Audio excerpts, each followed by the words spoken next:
Je tiens avec le pasteur Ange Bienvenu Alona de l'église La Vie en Jésus-Christ.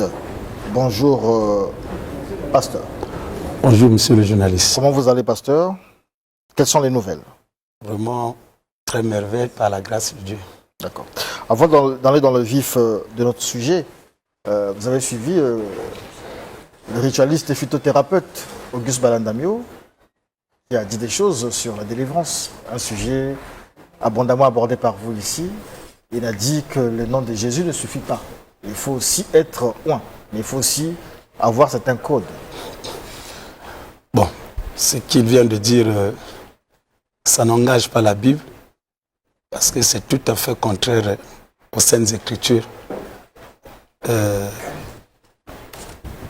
La Bible nous dit que c'est en Jésus que nous devons opérer, c'est en Jésus que nous devons accomplir la volonté de Dieu. Le nom de Jésus, c'est un nom qui nous a été donné, et un nom qui est au-dessus de tout le nom. La maladie, le blocage, les envoûtements, ce sont les noms. Donc, écarter le nom de Jésus, alors on ne parle plus de Dieu. Et lorsqu'on peut même guérir quelqu'un, le problème, ce n'est pas la guérison. On guérit avec quel esprit? C'est ça le problème.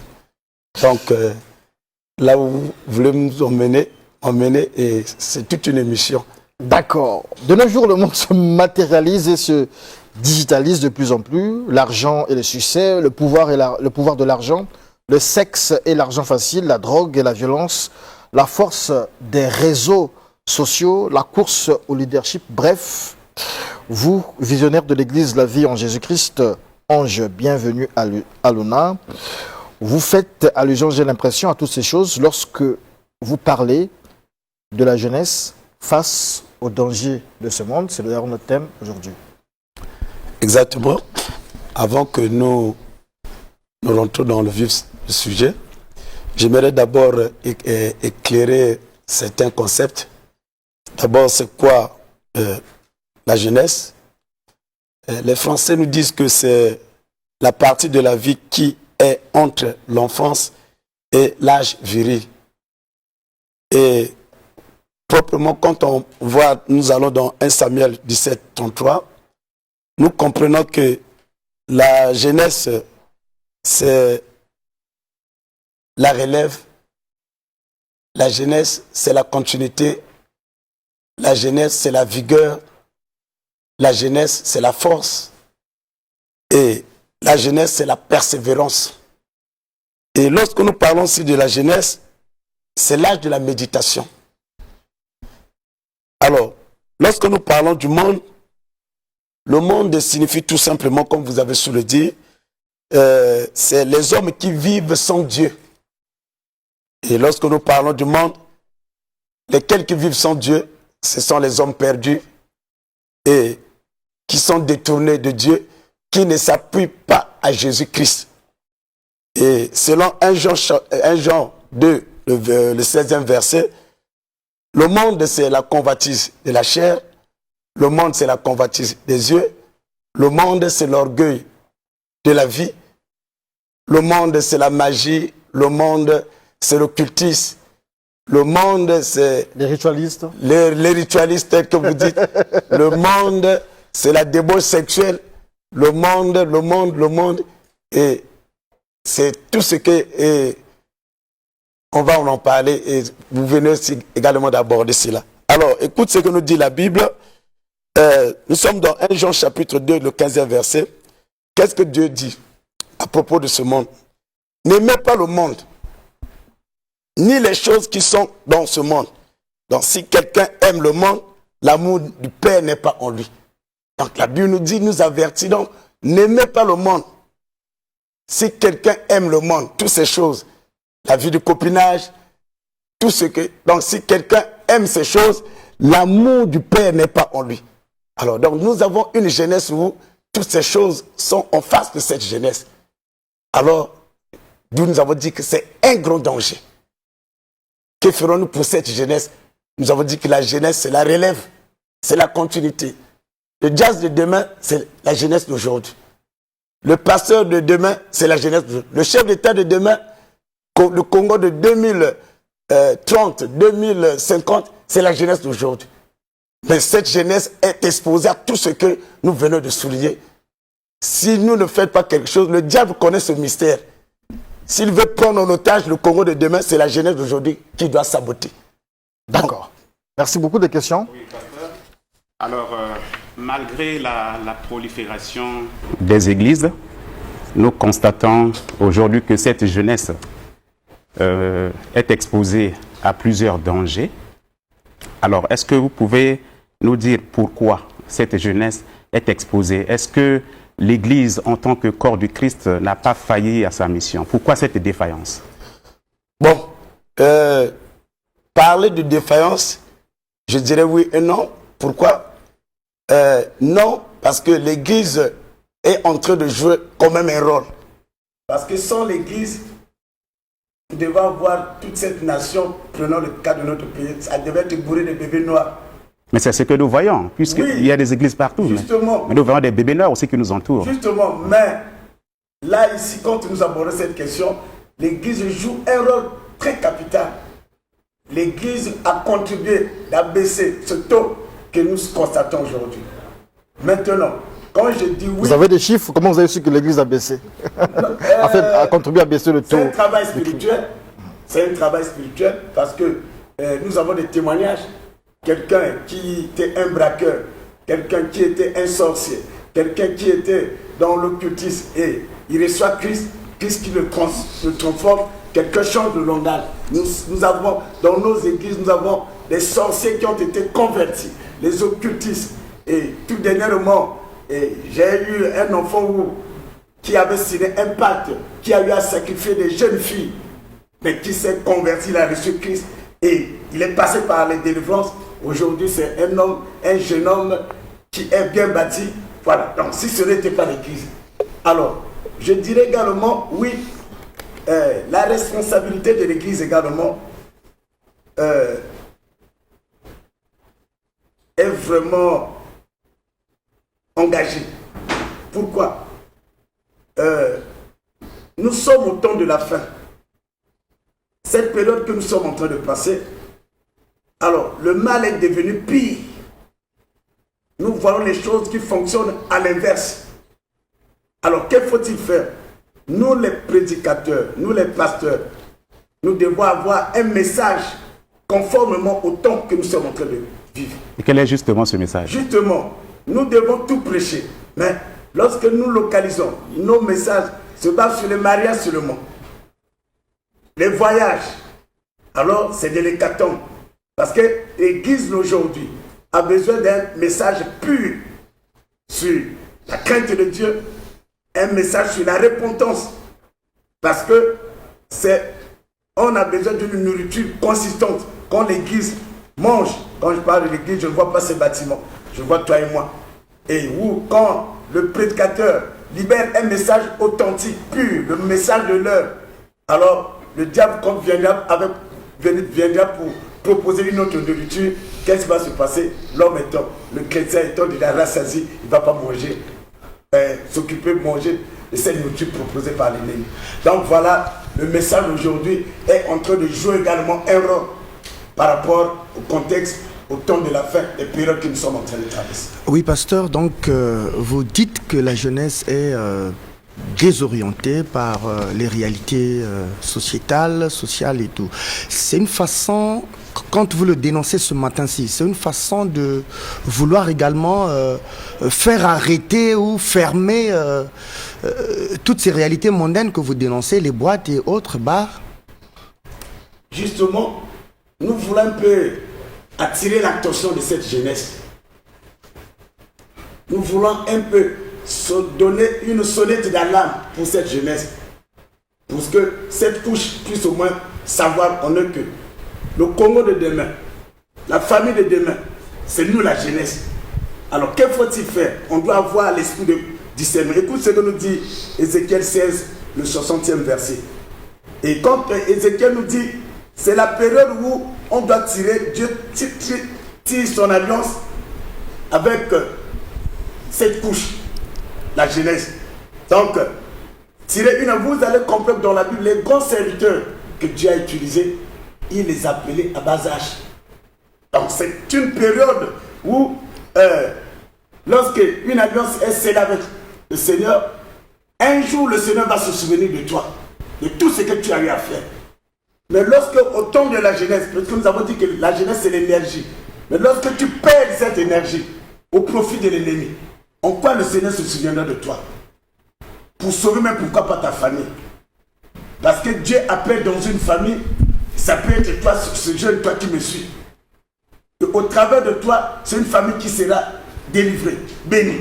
Au travers de toi, c'est toute une nation qui sera bénie, délivrée. Mais lorsque tu ne te rends pas compte de cette candeur qui est en toi, et tu te mets dans les boîtes de nuit, et parce que, comme je l'ai eu à aborder ici, le diable, quand il t'attrape, il te fait aveugler. Lorsqu'on parle de boîte de nuit, l'expression est claire, une boîte, là où c'est noir. Donc, tu rentres dans cette boîte, donc tu te fais enfermer, malgré avec ton propre argent, tu te fais envoûter. Une boîte qui est noire, une boîte de nuit, tu rentres à l'intérieur. Tu comprends que cette jeunesse, nous le martelons, nous le signifions pour dire que Dieu a tout créé pour un but. Donc Dieu qui t'a créé en tant que jeune, sache-le que c'est pour sa gloire. C'est pour sa gloire. Et lorsque cette gloire, la Bible dit, pense à ton Créateur, c'est lui qui t'a créé. Au lieu que cette gloire, tu rends cette gloire à lui en le servant. Mais toi, tu sers maintenant l'ennemi. Alors, ça sera vraiment catastrophique. Alors, pasteur, pour ceux qui se sont déjà désorientés, comment les ramener à Dieu? Ok. Merci beaucoup pour cette question. Ici, vous m'abordez la question concernant quelles sont par exemple les solutions. Alors, écoute ce que nous dit. Si nous lisons dans Romains 13, 1 à 3, si nous lisons dans Colossiens 3, 20, Éphésiens 6, 1, et sur la terre, nous avons 3 institutions. Il y a l'État, il y a l'Église et il y a l'institution parentale. Ces 3 institutions doivent jouer leur rôle. Et lorsque j'aborde le premier rôle, par exemple, sur les parents, écoute ce que nous dit Éphésiens 6, 4. Et nous sommes ici dans la version parole de vie. Et vous, parents, ne poussez pas vos enfants à la révolte, mais pour les élever, corrigez-les et donnez-leur les conseils qui viennent du Seigneur. Donc ici, c'est la Bible qui nous dit, qui demande aux parents, nous devons élever les enfants en leur instruisant concernant la parole de Dieu, en leur éduquant avec la parole de Dieu. Alors, qu'est-ce que nous constatons? Dans nos maisons, il n'y a même pas de prière de famille. Dans nos maisons, les gens ne lisent même pas la Bible. Mais comment désinfecter ce foyer? Le véritable désinfectant, ce n'est pas l'insecticide, mais notre insecticide, c'est la parole de Dieu. Notre insecticide, c'est la vie de prière. Parce que nous sommes dans un monde pervers, où les enfants vont à l'école, vous ramènent toutes les bêtises. Les enfants sortent de la rue, vous ramènent. Mais toi, en tant que père, toi, en tant que parent, c'est à travers la parole de Dieu, à travers la prière de famille, que vous allez désinfecter votre maison, vos enfants. Alors, qu'est-ce qui se passe? Il y a des parents à la maison, ils ont déserté la maison. C'est les enfants qui sont abandonnés. Alors, quelle est la conséquence? Nous allons avoir des bébés noirs. Nous allons voir, puisque le monde est en train de les guetter. L'occultisme est là, qui est en train de les biper chaque jour. Qu'est-ce qui va se passer? Il sera à la merci. Voilà le rôle des parents, par exemple. Alors, au niveau de l'État, j'ai toujours prié, comme la Bible dit, nous devons prier pour les autorités. C'est ma prière de chaque jour en tant qu'homme de Dieu. Je prie pour les autorités. Mais imaginez-vous, un jour, l'État congolais va voter une loi légalisant le mariage homosexuel. Vous comprenez? C'est non seulement le peuple, mais c'est cette jeunesse qui sera carrément sacrifiée. Parce que la Bible dit que l'homosexualité? Oui, la Bible dit que tout ce que vous lirez sur la terre, ça serait dit. Tout ce que vous... Mais l'État, c'est une autorité reconnue par Dieu. Lorsqu'une telle loi par rapport à d'autres nations, Donc le jour que le Congo votera cette loi, ça sera de l'hécatombe, c'est la jeunesse sacrifiée.